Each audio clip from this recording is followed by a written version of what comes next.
Hello बच्चों, let's read the question. The question is consider the following statement. A में है copper T is a contraceptive device used by women. B में है sexually transmitted disease can be prevented by using condoms.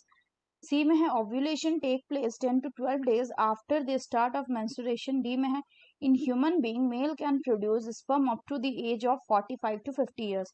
बोल रहा है which of this statement is are correct. A में है A and B में है बी एंड सी में है ए ओनली एंड डी में है ए बी एंड सी. तो आइए देखते हैं हम इसका की कंसेप्ट. तो अगर हम बात करें इसके की कंसेप्ट की, तो इसका की कंसेप्ट हो जाएगा मेंस्ट्रुअल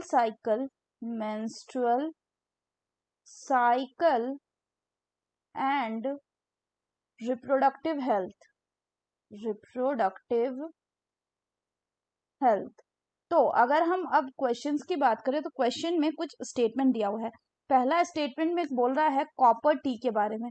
तो अगर हम कॉपर टी की बात करें तो ये एक कैसा है, इंट्रा यूटेराइन डिवाइस है.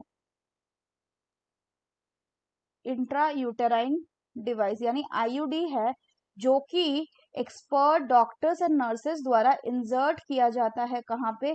into the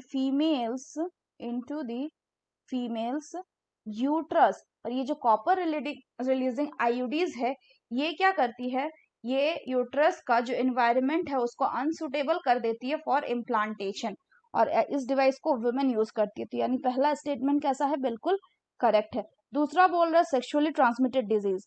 तो अगर हम बात करें बच्चों सेक्सुअली ट्रांसमिटेड डिजीज की, तो सेक्सुअली ट्रांसमिटेड जो डिजीज होता है ये वो डिजीज होता है जो कैसे फैलता है, विच आर ट्रांसमिटेड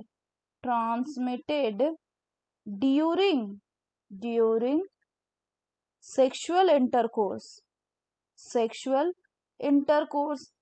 अब अगर बात करें कि सेक्सुअली ट्रांसमिटेड डिजीज को प्रिवेंट करना हो तो क्या करना होगा, तो प्रिवेंट करना हो तो हमें यूज करना होगा कॉन्डम्स, क्योंकि कॉन्डम्स बैरियर मेथड की तरह काम करता है.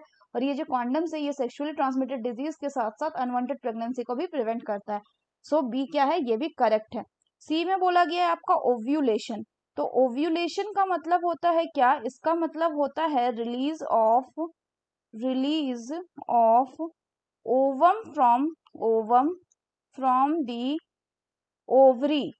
और ये जो प्रोसेस है ओव्यूलेशन का, ये एक 28 डेज वाला जो मेंस्ट्रुअल साइकिल होता है, 28 डेज वाला मेंस्ट्रुअल साइकिल, इसमें ये कब होता है, इसमें ये होता है ड्यूरिंग दी 14th डे यानी middle of the menstrual cycle. और यहाँ इसमें क्या होता है कि एलएच सर्ज हमें देखने को मिलता है, और इस एलएच सर्ज के कारण रप्चर होता है. क्या रप्चर होता है बच्चों, ग्राफियन फॉलिकल. और इस ग्राफियन फॉलिकल के रप्चर होने से इससे हमें रिलीज हो जाता है क्या, इससे रिलीज हो जाता है ओवम. और इसी प्रोसेस को हम ओव्यूलेशन कह रहे हैं, जो कि होता है 14th day of the menstrual cycle. या हम बोल सकते हैं कि it can take place 10 to 12 days after the start of the menstruation मतलब ब्लीडिंग फेज की बात हो रही है, तो उसके 10 से 12 दिन बाद ओव्यूलेशन होता है. तो ये स्टेटमेंट भी बिल्कुल करेक्ट है. डी में है कि ह्यूमन बीइंग में मेल जो है वो स्पर्म प्रोड्यूस कर सकता है ओनली सिर्फ 45 to 50 ईयर्स. तो ये गलत है, क्योंकि mail can produce sperm through out his life. वो अलग बात है कि जो स्पर्म है उसका क्वालिटी डिक्रीज हो सकता है, लेकिन वो sperm produce through out the life कर सकता है. यानी ए बी एंड सी तीनों करेक्ट है. So the correct option will be option D. So that's all for the question बच्चों. Hope you understood it well. Best of luck.